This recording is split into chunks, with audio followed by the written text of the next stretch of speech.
అవసరమైన విషయాలన్నీ తెలిసిన వాడు పండితుడు, అవసరమైన విషయాన్ని మాత్రమే తెలిసిన వాడు పామరుడు. కాబట్టి తనకు అవసరమైన విషయాన్ని తెలుసుకునేవాడే సుఖపడతాడు, పామరుడే సుఖపడతాడు.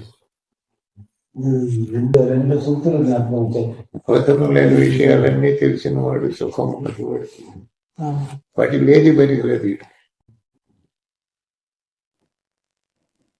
నీకు తగ్గు, దానికి తగ్గు దాన్ని